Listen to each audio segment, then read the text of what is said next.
Okay, we're back to the streets of Lagos where we'll give you some of the stories making the headlines and, of course, the newspaper stands here in K2. So, first, we'll start with Daily Sun. IBB Abdusalami Dogara Babacha Lawa meets over Tinubu Shatima ticket. And that is what Daily Sun is saying. And, of course, on Punch newspaper, UK meeting, PDP worries over Wike NWC meets governorship candidate and in UK. That's what, of course, is saying.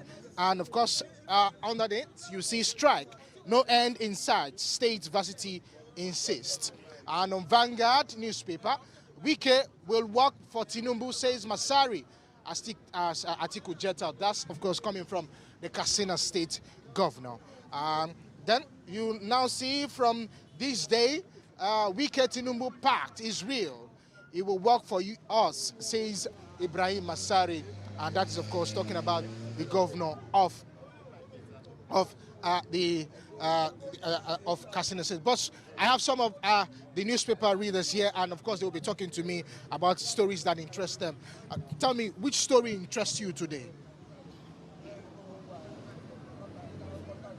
Well, today is almost like a day of pick one, read all. But what interests me today most is the Wike Tinubu pact. According to Masari here, he said it's real.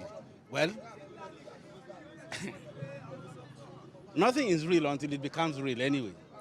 Because this is a preparatory ground to what they expect to be. But how that works out, we still hope and wait to see.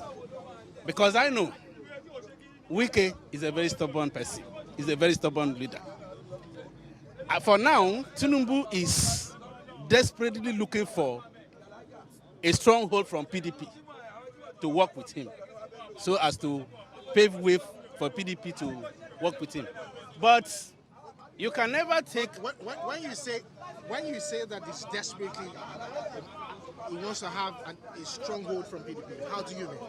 Yes, because Wike is a factor in PDP today. But because of the ups and downs that have been going on in PDP because of Wike, Tinubu wants to woo him. And he knows that if Wike joins APC today, it's a major break away from PDP to APC. That's why I said so. Okay. Well, you know, it's time for politics, so anything can happen. Is that seen here, not there? Yeah, but anything can happen. That is true, especially when you look at Nigerian politics. Yeah. But as much as that could be, Wike is not a man you can just turn around all the time or anytime he wants. Because this has his own principles and he has his own policies. So he might not be that kind of a weak person that you expect. He has his own mind. So be careful as you play that game. Okay. Thank you. It's still September 28th. That's when the campaign will start fully. We'll know whether Governor Wike will swing to the other side of the divide or probably still be in the opposition party. I have another person, of course, who's going to talk to me. Tell me what interests you in today's papers. That is exactly that Wike's issue. You see, to me, some people are blaming Wike for doing this kind of anti-party or whatever. To me, Wike has no choice. Because when you say he has no choice, what do you mean? Because Atiku is behaving like Mr. Winner takes all. Yes. You see, you know, if you check now, you see that Wike has several governors, like about 4 governors behind him. So what positions are they giving to these governors? Now, Atiku is the president, he's taking the vice presidential slot, he's taking the chairmanship slot. So which position are they giving to Atiku's camp? Wike's camp. So since Atiku is behaving like Mr. Winner takes all, then what do you expect Wike to do? Because, you know, politics is always about interest. Interest for you and for your followers or your supporters or colleagues or whatever. So if Atiku is not ready to give or to yield to Wike's colleagues' demand, then I think he should go to where his bread will be buttered. That's my opinion. Okay, so it's a... Okay, so I still have some some persons who, of course, want to say something. Okay. Oh. Okay. So what interests you in today's papers? Of course, this two things interest me. First, this Abuja Kaduna train service, as a matter of fact, Which is, of course, insecurity. yes, insecurity. As a matter of fact, we borrowed a lot of money from China because of this train. And so they just have to put that train back into service.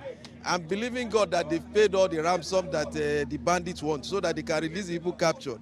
And before they put that train back on service, as a matter of fact, they should put at least CCTV cameras on that train, whatever, because the life of Nigerians is more important. So all the whole security details they need to put on that rail line, they have to do it before they commence anything, so that we can even pay the debt to China. So that is my own problem about this thing. They just have to insist on security before they put back that train on, before they resume the train service. So that's my headache on that one. Then secondly, this Wike Tinubu's part. As a matter of fact, politics is about self-interest. It's just about self-interest. Sometimes they try to convert self-interest to national interest. But if Wike joins Tinubu, is Tinubu going to make him vice president? So that is another question. I need you to react to something. I need you to react to something. See on the front page of the Nation. Yes. They say 2023, my support for APC candidate only, says Buhari. Of course. One, he's supposed to at least support his party. He's a member of APC. So he's not going to say, well, my support is for Labour Party. That would be an abomination. He won't say my support is for AMPP. That is another aberration. So as a matter of fact, he has to support them. But let him just support them as they support. He shouldn't help them to rig election. That is all we want, as a matter of fact. Yes. Thank you very much. Of course, those are some of the opinions at the newspaper stand. It's back to you, Sam, Veronica, and Kelly. All right.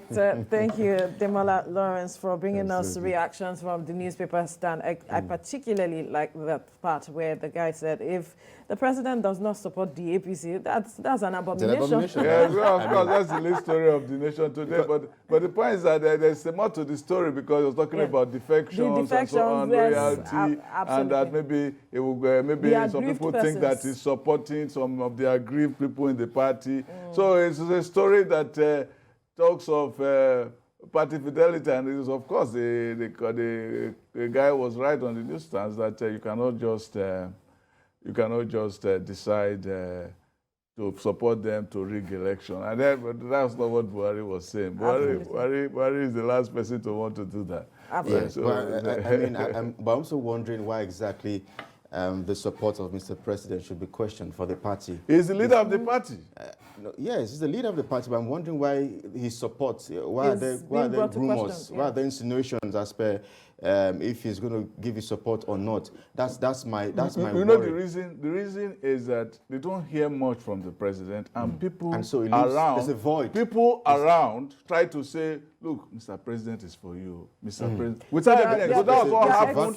That was what happened in the primaries, where everybody was making a killing from saying, look, Mr. President is for you, bring me 2 billion. Look, go start. You go to another person, Mr. President is for you. Because you don't hear from the Mr. President. Likes you. Mr. President likes you. You hear what he said yesterday about you. At least he's making his position known, unlike when he was sworn in, when he said, I am for everybody, nobody, and for nobody. Which was actually not his expression, it was what Charles de Gaulle said. While it was there, it was lifted from what Charles de Gaulle said. That the speechwriter should have acknowledged. But he made history with that statement. He has made that statement his, but perhaps you can't appropriate it. That is not right. Because that is in a society that is fighting against corruption. You have to be transparent, even in intellectual matters. Absolutely.